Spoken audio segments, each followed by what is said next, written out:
Hey guys, welcome back to the Laid-Back Homestead. I'm Crystal, and today I've got just a quick garden update and harvest video. And yeah, I've got just a couple of chores to do, so I figured take y'all along with me. So our main growing spaces have all been chopped and dropped and have a heavy dose of compostable materials in all of the beds. As you can see, I've got a few things I left standing, and these will hopefully continue to produce as the season progresses. But look at our melon. Melons are just taking off right now. I'm still not sure what this is, but it is getting bigger and bigger every single day. It is almost my height, maybe just a smidgen taller than me. If this ends up being the world's biggest weed, I am going to die. That would be absolutely hilarious. I do have a pepper plant here struggling and our little last of the potatoes. This bed, again, pretty convinced had wilt. Over there, we have our black-eyed peas popping up. So far, they're doing great. They thrive in this type of heat too. I have lost the last of the cucumbers in this bed as anticipated. I'm pretty sure it's due to wilt. I do have a struggling pepper plant in here, but if this bed does have wilt, I would think all of that would succumb. I did plant out some corn, but I don't really see much of anything that would have come up. Our pumpkin's actually looking a little bit better. Hopefully that takes off soon. So I think what I'm going to do today, I'm going to plant the rest of my corn out in here. I had a few extra seeds left, and if they're duds, I'd rather just throw away the whole pack. So I had mentioned this in the last time I was planting out the corn that I had.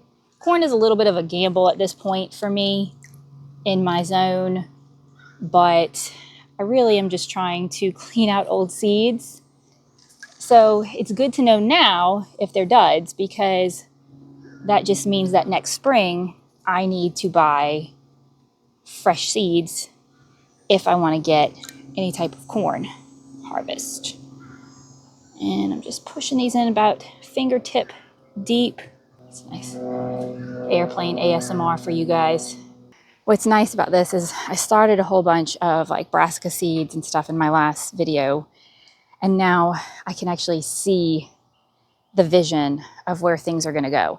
So these back 4 beds, because I believe they do not have the wilt, at least I have not seen a whole lot of evidence that they do, this is where my fall tomatoes will go for the most part.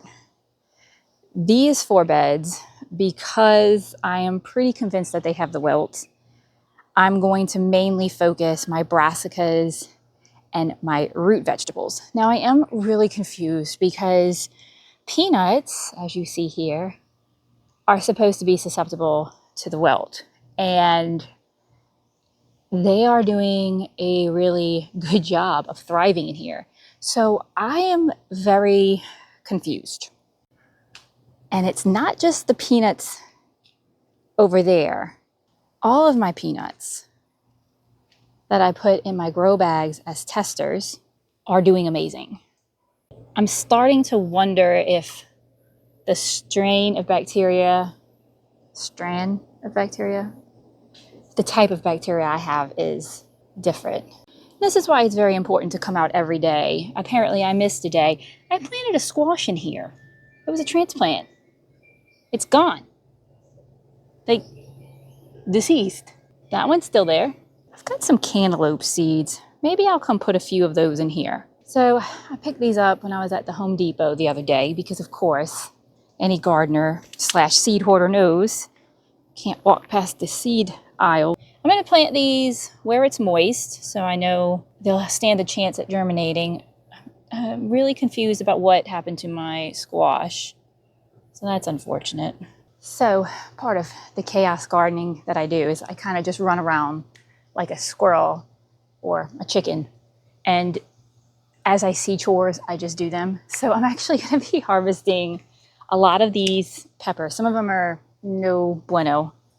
So they just go into the compost in place pile. But this is part of what I'm harvesting today. These are the MG Leopolds.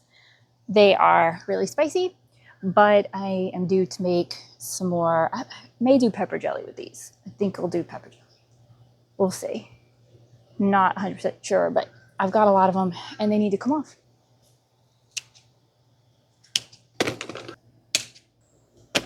My eggplants are still thriving and hydroponics are still going strong.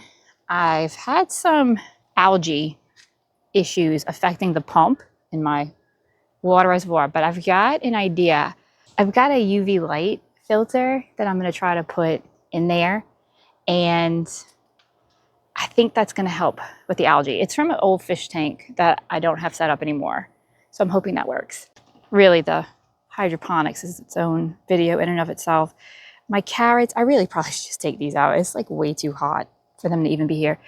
Unfortunately for me, because a lot of my grow bags have the wilt, I'm actually thinking about removing all of these grow bags and putting in a brand new hydroponic system all along the back here. So it's definitely being talked, we're having the discussions, if you will, about what that would look like, because that will have to be basically our own kind of like custom build. I say that because this system as a kit, I got off of Amazon a few years ago for a couple $100s, and I went back to find it and it is no longer sold as a whole kit. So that sucks, but we will figure it out because I'm definitely not going to lose all that growing capacity to the wilt.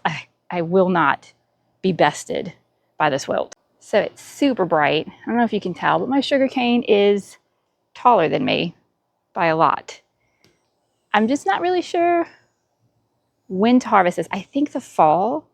I should know that as a Louisiana native. I feel like I should know this information, but I don't. So if anybody knows when to harvest my sugarcane, please let me know. Now this side of the yard hasn't been chopped and dropped yet because my sweet potatoes are very much loving using the tomatoes as a kind of a trellis system, and I'm just letting it happen. Again, my sweet potato experiment, the lazy way is winning. Just throw in the whole potato. My slips, I mean, they're starting to kind of take off a little bit, but they are just not doing as well as this. So I cannot wait to harvest this and see what we get. Now my morning glories are doing really well. Quite surprised with the heat. I just wasn't expecting them to do as well during the summer. So that was a pleasant surprise, but I really want to redo my hanging baskets. Not my begonia though. My begonia I've had for forever. But these baskets, I have 3 of them that are basically like this. They have a bunch of weeds in them and then like maybe 1 or 2 sprawling flowers. But this is new territory for me. So if anyone has any good flower suggestions for flower pots, please share it with me in the comments. I am open to buying seeds or plants, doesn't matter. I just feel like I need a little bit more here. Now, one of the things I was very surprised about was how fast some of my seeds have started to germinate. We just planted these out in a video like 2 days ago, and I'm sure my heat is helping these things along, but the Chinese cabbage, this particular variety, I mean, it's already up. And then I've got, I can tell a few like broccolis coming up and even a purple cauliflower coming up. Now, obviously, way too soon for any of my tomatoes to have done anything, but our coleus is back after being topped. Hopefully I keep him alive and thriving. This has been an ongoing journey now for what, like a couple of months, I feel. I don't know, we started the seeds in one of my very first videos. So stepping in the greenhouse, squash is doing good after that feeding we just gave it. I am excited, but I really came in here to show y'all, not so much the squash. I really wanted to show y'all my cotton ball seeds. Now, I made a mistake and I left these outside right after I sowed the seeds. and a rainstorm came through and just kind of knocked them around a bit. So I'm going to be taking the best ones. I have them in my greenhouse now, they're protected, but I'm also going to be putting them under grow lights just to supplement their growth. And as they get a little bit stronger, I'm going to go ahead and plant them out. One of these will probably go in my hydroponic system, and the rest of them will go into the yard. All in all, not a bad harvest. A couple eggplants, some hot peppers, and of course a bunch of basil. I'm really just trying to keep my basil growing as long as possible, so I'm harvesting it just about every other day at this point. Well guys, it's hot here. I know I say that in like every video, but it is. Thank you all for coming along with me, getting stuff done, slowly getting the garden transitioned for fall. Not that fall actually exists here, but if you like this type of video, go ahead and give it a thumbs up. And if you're into gardening content and homesteading content, I encourage you to subscribe. And until next time, stay blessed.